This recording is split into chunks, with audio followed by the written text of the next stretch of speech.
Darlings, it's Mummy, Sybil Bruncheon, coming to you from her little garden, her little, her driveway garden. I never thought I would have a driveway garden. It's 30 feet long, and well, in this case, it's like 8 feet wide. And then, of course, my other driveway garden on the other side is 30 feet long and 3 feet wide. Anyway, this my Tourette's have suddenly. Oh, there's the local cat. Uh, that's the local kitty that patrols around. Hasn't caught any birds or squirrels yet, as far as I know. Thank goodness. I didn't think that my Tourette's were going to evolve into a series called A Tale of Two Gardens. It's my own Charles Dickens tribute. A Tale of Two Gardens. It was the best of times. It was the worst of times. It was a rocky and clay-like soil, and then it was sandy and salty soil, and etc., etc. We have a garden here in the suburbs of Philadelphia along the main line, and then my Cherry Grove garden, of course, is out, and it's a deck garden, and that's out in Cherry Grove, Fire Island. Anyway, I gardening for gardeners who are alert becomes a metaphor for so many things. You become very meditative. It's like knitting or crocheting or all sorts of different, doing puzzles, jigsaw puzzles.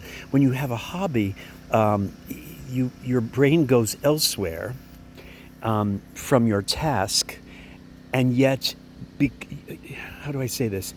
Your hands are doing the chore, so your brain is focused on the chore in one half of your brain, and then the other half of your brain leaves and can be meditating and reflecting on other things than actually knit one, purl two, or deadhead those daisies, or whatever.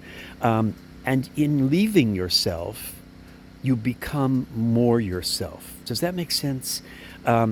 Actors who get completely, really, really, really lost in their roles say that they actually leave their bodies and they are no longer aware of themselves because they've become King Lear. They're not even sure what their next line is because they're living as Lear. So it's a fascinating experience.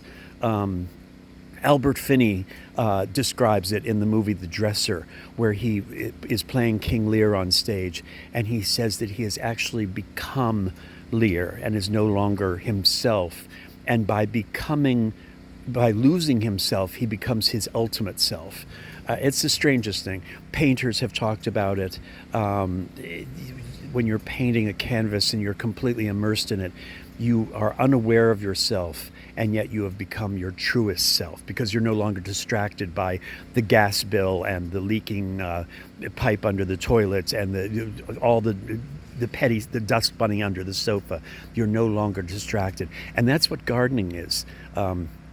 You start to forget that your knees are killing you, and you are transported into a different place. Anyway, in that place, you can also reflect on how you're progressing, how certain things are living and certain things aren't living. Certain things are thriving and certain things aren't thriving. For instance, in front of the state line marker, those are the stumps of my beautiful ranunculus that were lost to the cold and to the windstorm. Here I have anemones. There's an anemone right there and another one there, completely gone. I did everything to save them, and it's just I'm not having any success there. On the other hand, my coreopsis are doing beautifully. Look at my salvias. And last week I mentioned to you that no, these were not grasses, as some neighbors said. I knew they weren't grasses because the leaves are too blade-like, like irises, and sure enough, up sprouted irises. And I think my friend Kim Young said that they might be Siberian irises. They're beardless. They're absolutely priceless, aren't they? I mean, just beautiful. And there's some more buds coming up over there. Would I have buried all of these other flowers in there? There's Mexican gold down there. No, I wouldn't have. But as you remember, if you've seen my Tourette's, there were no peonies. There were no shoots for the irises at the beginning of the spring. So I was planting things like my poor little marigolds tucked in there. Look at that. I mean, they're saying I wanted full sun. I can get to be gigantic, but not not underneath a peony. Do I dig them out? I don't think I'm going to. I think I'm going to let my peonies run their course.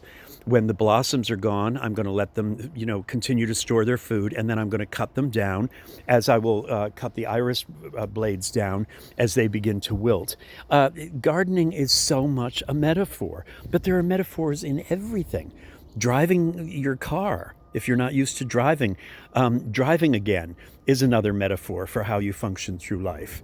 Um, you know, I'm looking around and I'm thinking, well, I planned what to do with this barren strip of, some weeds and stuff. And nature surprised me and said, well, you moved in, after the peonies had been out last year. And when you moved in, you didn't know that there were going to be peonies there, or there were going to be lily of the valley there, or whatever, or irises all over. So it's been an interesting journey, adjusting, still figuring out what's wrong with this wonderful bush, and but pruning it and trying to make it healthier and healthier. We put effort forward. Look, more plants. These plants, I don't know what these are that are coming up through the Pachysandra, or these.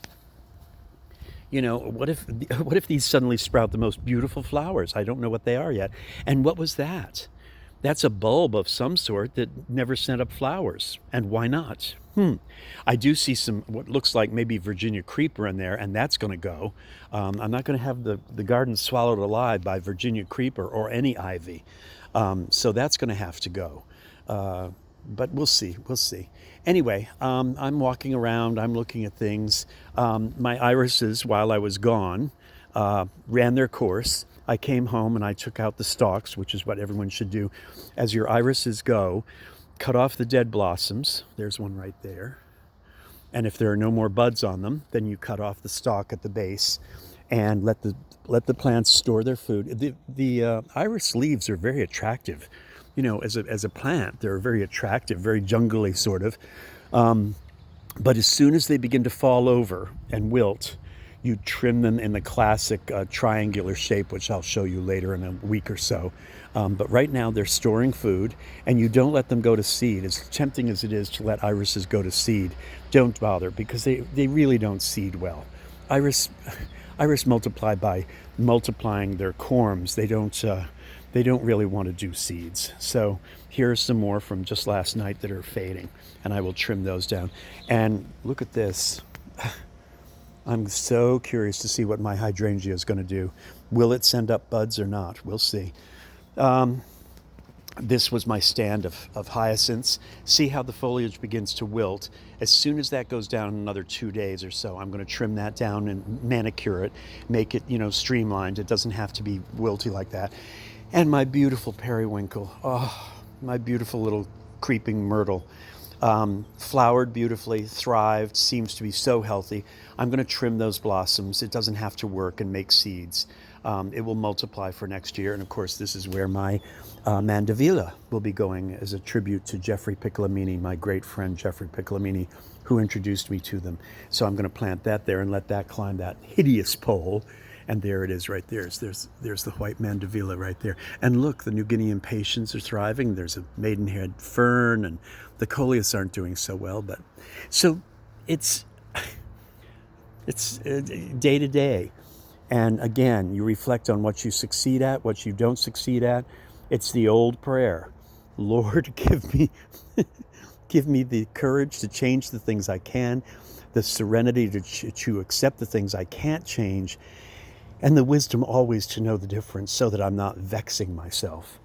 Hello, little painted Japanese fern that's doing so beautifully. For those of you that are wondering, my little chipmunk lives right down there. Right down in there. And this is his back door exit. Right there. Right there.